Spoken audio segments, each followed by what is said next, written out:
Can you smell it? No. There's a life force in here tonight. I see potential.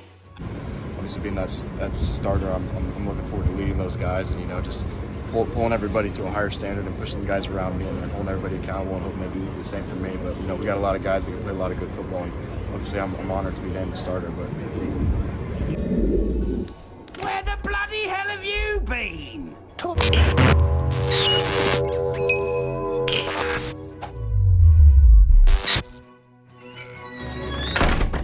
Still hanging around, huh? Trap House. It's time! As we advance, Tyson Strong. There's no greater time than football time in Oklahoma. After the elation and emotional roller coaster of David Stone's recruitment, ending with a verbal commit from the 5-star plus defensive lineman, it sent the Crimson and Cream recruiting followers into a commitment climax. Can you believe how much I am in heaven? I'm like getting the feeling of coming. But it's football time in Oklahoma. We can talk recruiting later. With the release of the Sooners' Week 1 depth chart, quite a bit of stir was caused. But I like Coach Venables and staff's approach, bro. Let these elder statesmen, these upperclassmen, get these early reps to prove themselves. Guys like Marcus Major, Tyree Walker, man, you just gotta feel good about Tyree's story, man. I love the way this kid approaches the game. I always hear that guy Eric Thomas talk about knowing your why. And man, this kid, he knows his why, and he is playing for something, bro. And it's just something about the way he runs the ball.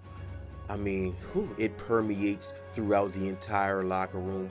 I love his hard hat, lunch pail mentality, man. He's been really consistent, physical, available, which is your best ability, is availability. He's just been a guy that you can count on. Very, really dependable, tough, physical, does a lot of the little things right, and he plays really strong behind his pads and is always falling forward. So those are the reasons why he's created opportunity for himself. And again, we've had some guys that are limited, here and there, nothing long term, but that's created opportunity for him. He's taken advantage of it. I think that's the biggest thing, not an indictment on really anybody else, other than it's a statement to really what he's done with the work that he's put in and his productivity with the opportunities he's been given. They say luck is nothing more than when preparation meets opportunity. And something just tells me that Walker has been waiting for this moment for a long time, bro. Grinding through the JUCO circuit, and he's finally arrived with his moment at the Palace. I'm expecting a big night from 2-9, bro. This also gives Marcus Major the opportunity to get some good momentum going early in the season, bro. We need you to avoid the injury bug at all costs, big fella. And I like this, bro, because Javante and Gavin both were nicked up during the spring. Let's let those guys heal up, avoid the soft tissue injuries. So I like this approach, bro, letting these older backs, more mature seasoned backs come in here, set the tone, establish the standard, because trust me, Javante and Gavin will be the mainstays as the season matriculates. And we know what we have in Barnes and Sawchuk. The question marks are around Marcus Major. Can he stay healthy? Can he stay locked in? The question marks are around Tyree Walker because he's an unknown variable. We don't know. So I trust Coach Venables and staff, Jeff Levy, to get the guy involved so we can measure up. This is a yardstick opportunity, bro. See where he stands. Many Sooner fans had to pause for the cause when they saw the big homie Jaron Canick starting at the Mike backer position this week.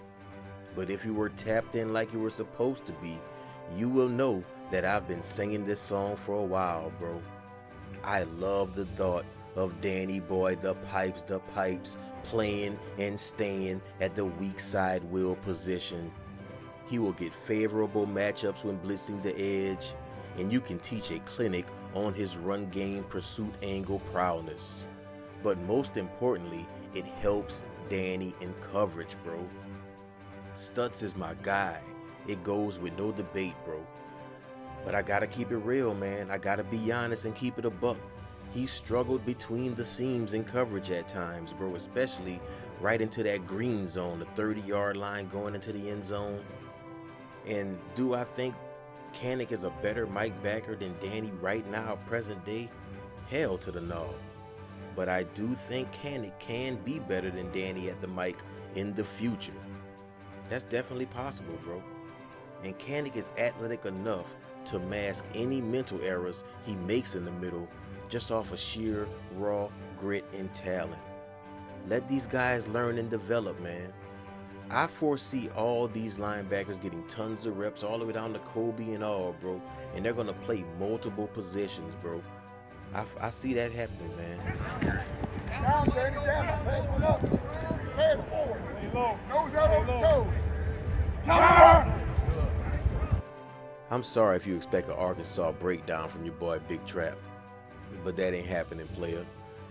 They're 35-point dogs. This is a us versus us week right here. I care more about how we look. This is a measuring stick to see where we rank ourselves currently right now. How do we look getting in and out of the huddle? Are we efficient? Do we look well conditioned? Does Smitty have us peaking at the right time? That's what I'm worried about right now this week. Are we pursuing on defense? Are we wrapping up? Do we know our alignment and our assignments? Is Dylan comfortable? Is there synergy within the backfield rotation? Little things like that is what I care about. You know what I'm saying? Is Tyler Guyton an anchor out there? Are we moving through the lane with Big Bird? Is he pushing the pile like he should be? Creating space, opening the lane, giving us an alley? What does Pearson look like back there in the crimson and cream? Josiah Wagner, first time strolling across the palace grass when it counts, when it matters, when the bullets are real. That's what I care about this week. I want us to look like the Oklahoma Sooners. I want to go into this season with momentum building. We got to hang half 100 on these chumps. Boomer Sooner. Trap House.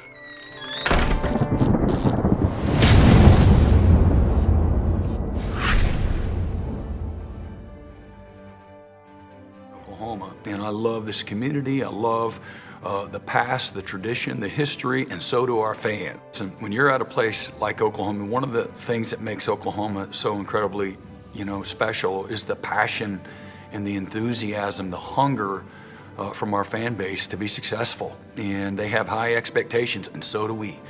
I can promise you nobody has higher expectations of themselves or of the Oklahoma Sooners than we do inside our locker room. But I welcome that. That's one of the reasons I took this job.